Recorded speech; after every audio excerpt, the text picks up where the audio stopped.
Hi everyone, my name is Alex Moore, and I just want to start this with a quick question for you all, just to think about. So, have any of you taken a test in school that the results of it have had a big impact on your life? So these type of tests are called high-stakes testing, and I'm here today to prove that they can adversely impact a student's life. So we've all taken these tests, whether that be the ACT, SAT, anything to get into college like that. We've all taken these. I know I've taken them and experienced the pressure to succeed that these cause. So today I will describe some main definitions that relate to my topic. I will set parameters on this debate to make it streamlined. And finally, I will give you some key points that help prove my argument. So since I've acquainted you with the format of this argument, I can now provide you with several significant definitions so that you'll understand some of my later arguments. So the first and most obvious term that needs to be defined is high-stakes testing. What is that? Well, according to Megan Eanes and Gail Jones in their article, High-Stakes Testing, that was published in 2018, high-stakes testing occurs when the outcomes are used to make decisions about promotions, admissions, graduations, and salaries. So I'll mostly be focusing on graduations and admissions because that applies to students. So I also have to define the word anxiety so you'll understand some of the negative side effects that these tests have on students. So the APA, American Psychological Association, defines anxiety as an emotion characterized by feelings of tension, worried thoughts, and physical changes like increased blood pressure. So now that you understand the meaning of these words, I will proceed to establish the limits of my debate. Here are some topics that I will or will not allow to be discussed to keep this on topic and on track. So here are the main topics that I will be talking about. So first, high-stakes testing can cause an uneasy environment in a student's school or life.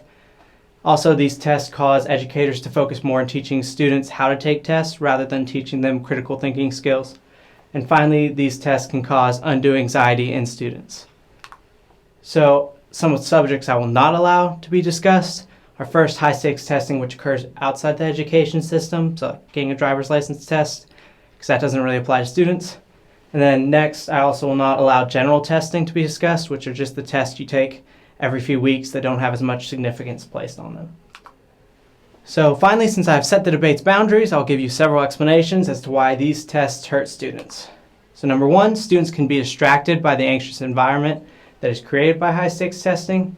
So according to Sarah Woods and her fellow researchers in their 2016 article titled, and this is a long title, sorry about that, Test Anxiety in a High-Stakes Standardized Reading Comprehension Test, a Behavioral Genetics Perspective, the results of these high-stakes tests weigh heavily on both the students and the teachers, which can create an apprehensive environment throughout the school. And so people are already nervous enough about taking tests, students are, and when you add everyone else around them being nervous and panicked, it just makes their grades worse, it gets in their head.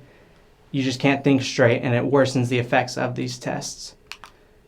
So my next point is that the importance placed on these tests, on learning how to take these tests, can cause critical thinking skills to be overlooked.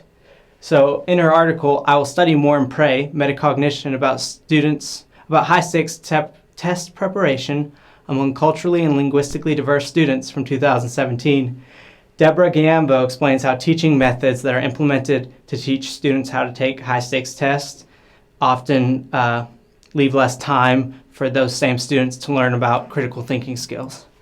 So when you're in the workplace, when you're in the job, they're not going to be looking for if you can take a test well. They're going to be looking to see your critical thinking skills. So these type of tests harm students because they take time away from these things. Finally, and most importantly, research shows that the students will get anxiety from these type of tests. Adam Pate, along with his fellow researchers, explained their article, Multi-Site Study, Assessing the Effect of Cognitive Test Anxiety on Academic and Standardized Test Performance from 2021, say that students can experience cognitive test anxiety when taking high-stakes tests, which can lead to them making poor grades. And so we can all agree that anxiety is bad, no one wants it. And so these tests either create it or even heighten a person's anxiety, and that shows itself in both physical and psychological aspects. And the students will just get nervous and won't be able to focus and won't make as good grades, and then that will impact the rest of their life. I will now conclude my debate since I provided you with multiple arguments that prove the negative impact high-stakes tests have on students. So I've defined my terms, focused my argument, and proven my proposition. Students may face detrimental consequences as a result of high-stakes testing. So I hope this argument will cause you to think of some ways you yourself can address this problem, whether that be writing petitions, getting involved locally, even electing or voting to elect officials who have a similar mindset and want to change this problem. So this problem, we may have already ourselves faced it. We may have been impacted by high-stakes testing, but we can fix it so future generations don't have to be. This problem ends with us.